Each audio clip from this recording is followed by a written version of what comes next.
set of plans. Now they want everything in GIS. Now, does this benefit the City of Independence? Not really, but it's a big benefit to the FAA. It does have some benefit to the City of Independence in the fact that upcoming projects, the survey costs will be less because these surveys are so much more in detail, but you pay for it up front. So now that FAA is requiring an AGIS survey, and the reason they're doing that is because an AGIS survey was done on the approaches in order to acquire a GIS approach back when you approved it for CGA to go forward with it, which was the correct move to do. You do want GPS approaches.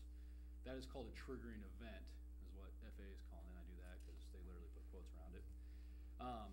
And so your airport now is in the system of, from this point forward, you have to do every project in GIS because of the GPS approaches. So that's why the scope was inadequate.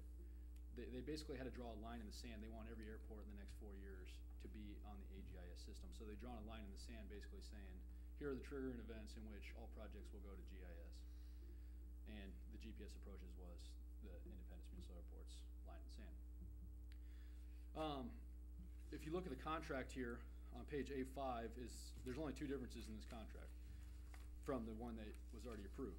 Page A5 is the scope, change, which gets very technical as far as data gathering.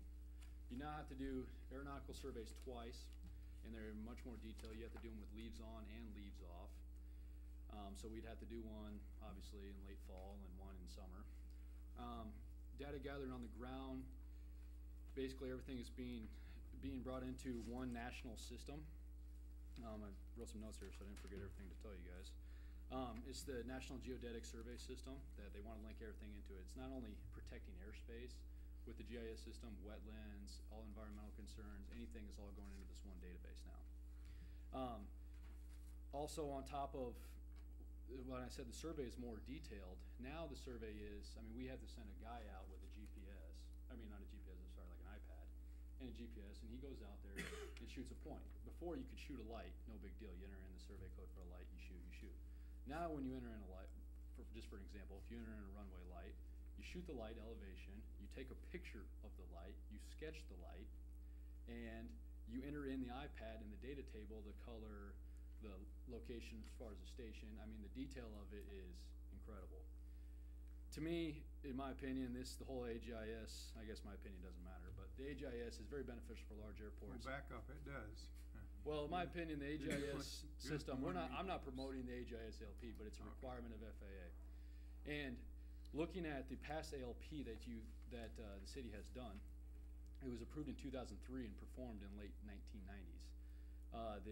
The FAA recommends that you get a new ALP every 5 to 8 years max, and obviously it's past that point, which is why the original ALP was on your upcoming projects.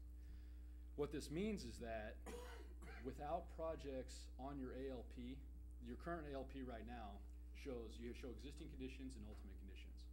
Your airport is at its ultimate condition on your current ALP, meaning that in order to receive funding for future projects, it has to be shown on an ALP as a future project. So whatever direction the city decides to go with the airport, if that project is not on an ALP for the next 5-10 year plan, you will not be eligible for federal funding and the 90% federal match. So it's important. I guess the options I see the city having are pretty simple. One, you don't have to do it this year or ever, but the airport will be done at where it's at. You could wait until another year, but these things take 18 months to 2 years to do. So you want to initiate them as soon as the city is able to, as long as you still see growth and want growth at your airport. The third option is to do it this year, and within that option, like I said, these things take 2 years to do. We can, whatever, I don't know of any financial limitations or anything like that, but what I'm saying is the local match of $18,200 is not going to be an expense that's hit tomorrow or probably even within this fiscal year. It'll be, it'll be cash flowed out over 2 years.